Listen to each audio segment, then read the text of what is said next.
దేవునికి స్తోత్రం కలుగునుగాక. క్రీస్తునందు ప్రియమైన యేసుతో ఏకాంత సమయం క్వైట్ టైం కార్యక్రమ వీక్షకులందరికీ ప్రభు అయిన యేసుక్రీస్తు నామం పేరట విజన్ క్యూటీ ఫెలోషిప్ తరఫున ప్రత్యేక వందనాలు, శుభాలు తెలియజేస్తూ నేటి ధ్యాన కార్యక్రమానికి మిమ్మల్ని ప్రేమతో ఆహ్వానిస్తున్నాను. ప్రియులారా, నేటి ధ్యానం కొరకు ఏర్పాటు చేయబడిన లేఖన భాగము ఎస్తేరు గ్రంథము నుండి 2వ అధ్యాయము మొదటి 18 వచనాలు. ప్రియులారా, సమయానుకూలంగా నేను మీ నిమిత్తము 14 నుండి 18 వచనాలు చదివి వినిపిస్తాను.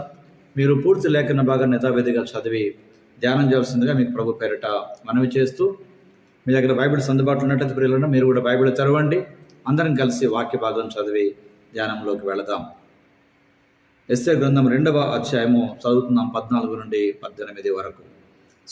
సాయంత్రమందు ఆమె లోపలికి వెళ్ళి మరుదినం ఉపపత్నులను కాయు రాజు యొక్క షండుడైన శమస్గజు అను అతని వంశంలో నున్న 2వ అంతఃపురమును తిరిగి వచ్చును. ఆమె యందు రాజు సంతోషించి ఆమెను పేరు పెట్టి పిలిస్తేనే గాని ఆమె రాజు వద్దకు మరలా వెళ్ళకూడదు.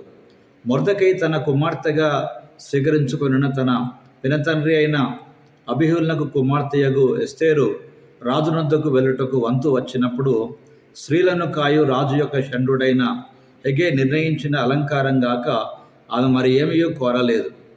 ఎస్తేరును చూచిన వారందరికీ ఆమె యందు దయ పుట్టెను. ఈ ప్రకారం ఎస్తేరు రాజు అయిన అహష్వేరోసు ఏలుబడి యందు 7వ సంవత్సరమున టెబెతు అను 10వ నెలలో రాజునగరులోనికి అతని యొద్దకు పోగా స్త్రీలందరికంటే రాజు ఎస్తేరును ప్రేమించెను. కన్యకలందరికంటే ఆమె అతని వలన దయాదాక్షిణ్యములు పొందెను. అతడు రాజ్య కిరీటమును ఆమె తల మీద ఉంచి ఆమెను వస్తీకి బదులుగా రాణిగా నిర్ణయించెను. అప్పుడు రాజు తన అధిపతులందరికీ సేవకులందరికీ ఎస్తేరు విషయమై ఒక గొప్ప విందు చేయించి సంస్థానములలో సెలవు దినము ప్రకటించి రాజు స్థితికి తగినట్టుగా బహుమతులు ఇప్పించెను. చదువుబడిన లేఖన భాగమును దేవుడు నేటి మన ధ్యానం కొరకు దీవించి ఆస్వాదించునుగాక.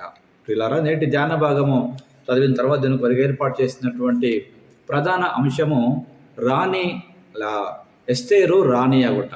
నిన్నటి పాఠములో వస్తీ అయినటువంటి రాణి, ఆమె రాణి యొక్క స్థానం నుండి తొలగించబడుట.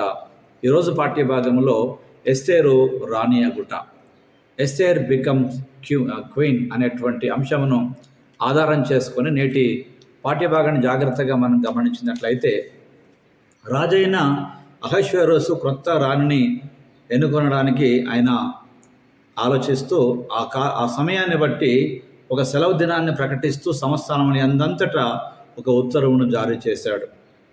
అలాగే ఆ రోజుల్లో బహిష్కృతులైనటువంటి యూదా ప్రజలలో మొర్దెకై అనేటువంటి ఒక వ్యక్తి కూడా ఉన్నాడు. అతడు ఎస్తేరును దత్తత తీసుకున్నటువంటి వాడిగా తన సొంత కుమార్తెగా పెంచిన వ్యక్తిగా మనకు కనిపిస్తున్నాడు ఈ లేఖన భాగంలో. అలాగే ప్రియులారా, ఆమె అసాధారణ అందము కారణంగా ఆమె రాణి అభ్యర్థిగా ఎంపిక చేయబడింది. రాజు దర్బారులోనికి ఆమె తీసుకొని రాబడింది. ఆమె రాణి అభ్యర్థిగా ఎంపిక చేయబడినటువంటి సమయంలో ఎస్తేరు త్వరలోనే రాజుకు ఎంత ఇష్టకరంగా మారిందో ఆ వాక్యం మనం గమనిస్తున్నాం ప్రియులారా.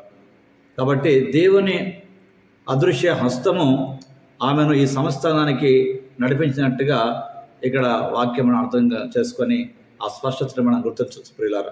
కాబట్టి కొంతకాలం తర్వాత రాజు మొత్తం సామ్రాజ్యం అంతటా తన కొత్త రాణి అనేటువంటి ఎస్తేరును ప్రకటిస్తూ ఒక గొప్ప విందు నిర్వహించాడు.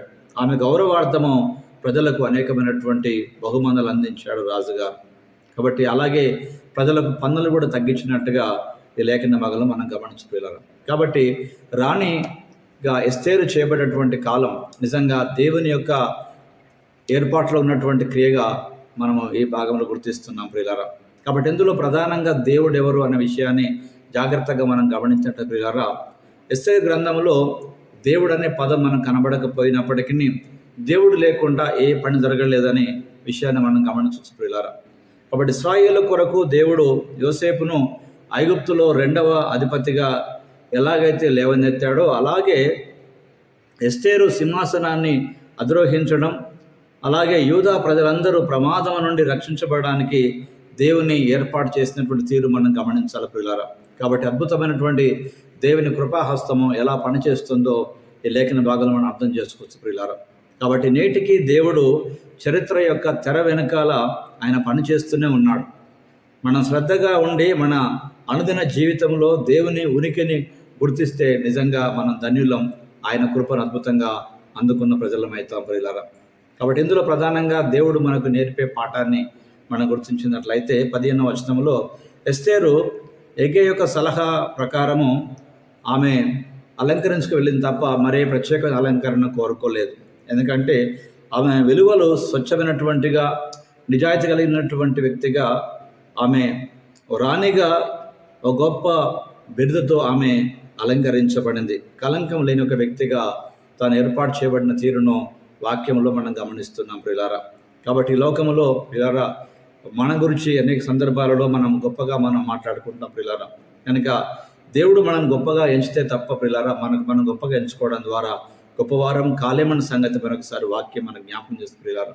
కనుక నేటి పాఠ్య భాగంలో నుండి మన జీవితానికి అన్వయింపుగా ఒక వ్యక్తి యొక్క కోరికల వెంట ఎంత ఎక్కువగా అతడు ఆ కోరిక ప్రకారంగా వెళితే గనక అతను త్వరలోనే దిగజారిపోయే ప్రమాదానికి వెళ్ళిపోతాడు. అయితే దేవుడు తనకిచ్చినటువంటి కృప ప్రకారంగా ఇచ్చిన వాటిని కృతజ్ఞతతో స్వీకరించేటువంటి వాడిగా ఉంటే కనుక నమ్మకమైన వ్యక్తిగా ఎదిగేటువంటి స్థాయిని మనం చూస్తాం ప్రియులారా.